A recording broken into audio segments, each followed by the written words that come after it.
Hey yo, I'm Miss Linnea Lark and welcome back to my Pottery and Handbuilding series. Today we'll be using slabs to alter the shape of a pot. And like always, we need to start out with a trimmed leather hard pot. Now, when we're building a slab altered pot, the first thing we gotta do is cut a shape out of this pot. It's good to take some time to contemplate the size and location of where you're gonna cut your shape out. You can be super creative, but realize that the number of sides your shape has is the number of walls you will have to build later. So it might be a good idea to start with just a few instead of, octagoning your way through this situation. So start by measuring out the area you want your shape to go. I have two sides in my design, a straight side and a curved side. So I know I will need to build two walls. For my curved wall, I use various round tubs to leave a perfect curved impression, and the ruler for my straight wall. Now that my measured lines are drawn out, I use an X-Acto blade to cut the shape out. While the blade is sharp, I take my time cutting. It's not important to go all the way through on your first pass. You may need to take more than one pass with your blade, depending on the thickness and hardness of your pot. Once I've got my shape cut out, I clean up the edges with a sponge. So now that I've got a shape cut out, I need to remake my form with slabs. Using the slab roller, I make a long skinny slab. I use a scraping tool to scrape away the imprinted canvas texture. Dude, make sure you do this on both sides. There might be times when the roughshod, faint canvas impression adds to the aesthetic of your piece, if you say so. But 9 times out of 10, it looks imprecise and like lazy baby craftsmanship. So scrape it away already. And make sure you scrape it on both sides. Now that my slabs are ready, time to transform them into walls. Using a ruler, I cut a slab into a long rectangle with straight parallel sides.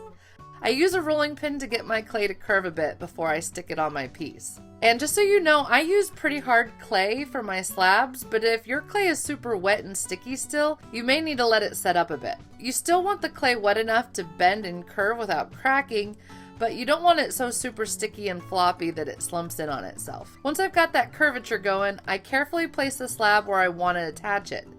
And then I press it gently into the edge of the wall so that it makes an impression on the clay and I know where to score those areas. I take the slab away and then score those areas as well as the areas on the wall where they'll be attaching to. Then I attach them by firmly pressing the slab into the walls. Once they've attached, I use my X-Acto blade to smoothly cut off the excess clay.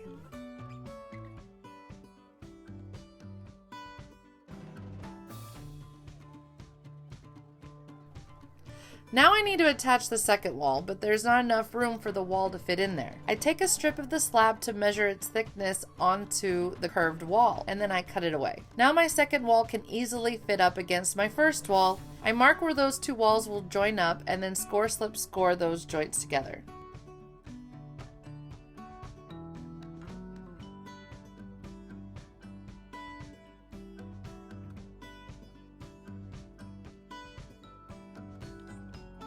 Both of my walls are now attached to my pot, but I need to reinforce those joints and cut off any excess clay.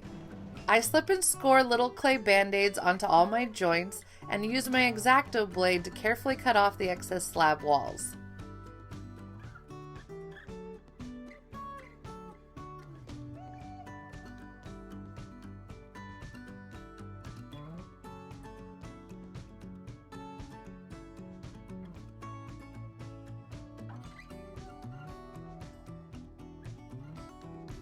I used a spatula to clean up the hard-to-reach curved wall on the inside.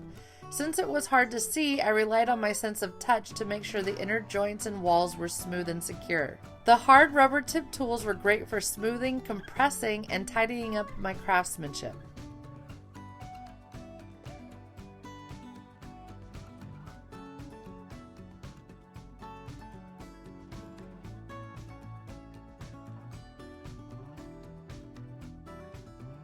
And then I carefully go over the whole pot looking for any fingerprints or gouges that I need to compress and smooth out.